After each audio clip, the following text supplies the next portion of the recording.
Banking এক্সামের জন্য যারা প্রিপারেশান নিচ্ছ তারা হয়তো সামনে প্রিপারেশান নেওয়া শুরু করবে।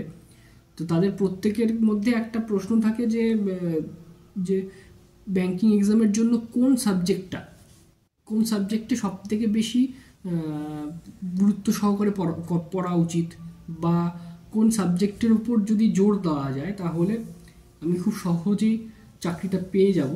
তো সেসব নিয়ে আজকে ডিটেল আলোচনা করা হবে। তো ভিডিওটা শেষ অবধি দেখো, আর ভিডিও যদি ভালো লাগে অবশ্যই ভিডিওটা লাইক করো, আর চ্যানেলে নতুন হলে অবশ্যই চ্যানেলটা সাবস্ক্রাইব করে দিও। তো চলো ভিডিওটা শুরু করি।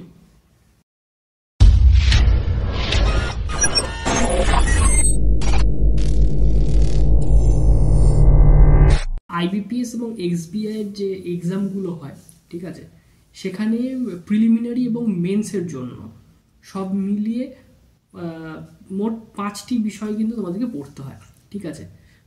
আরআরবির ক্ষেত্রে 5টা বিষয়, এবং আরআরবি বাদ দিয়ে অন্যান্য আইবিপিএসের এক্সামগুলোর জন্য 4টে বিষয়, ঠিক আছে।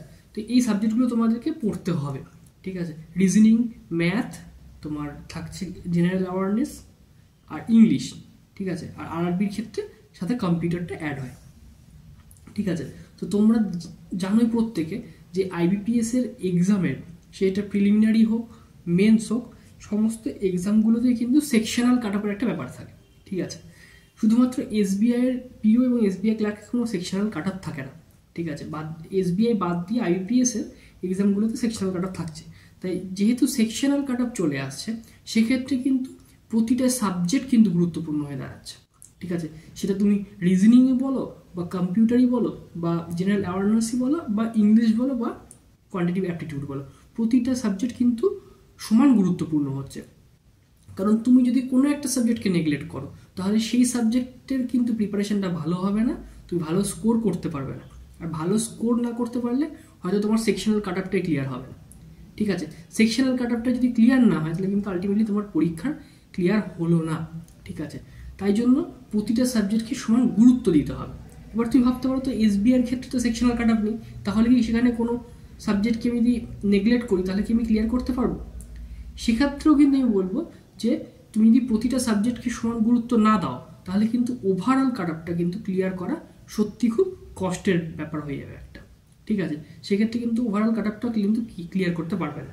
তাই জন্য এসবিআইয়ের ক্ষেত্রেও তোমাকে প্রতিটা সাবজেক্টকে সমান গুরুত্ব দিতে হবে, তাহলেই তুমি অন্য আইবিএসের ক্ষেত্রে তুমি সেকশনাল কাট অফ সাথে ওভারঅল কাট অফ ক্লিয়ার করতে পারবে, এবং এসবিআইয়ের ক্ষেত্রে কিন্তু তোমার ওভারঅল কাট অফটা ক্লিয়ার হবে, ঠিক আছে। তাহলে প্রতিটা সাবজেক্টকে তোমার সমান গুরুত্ব দিতে হবে।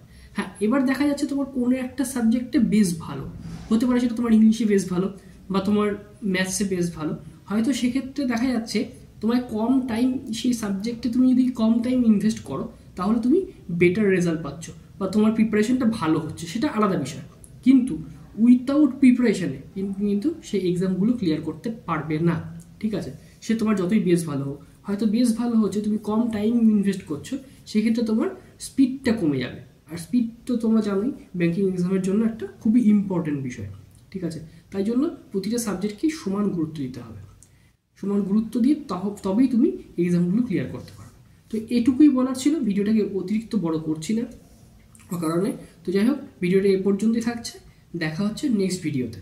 তো চলো, টাটা।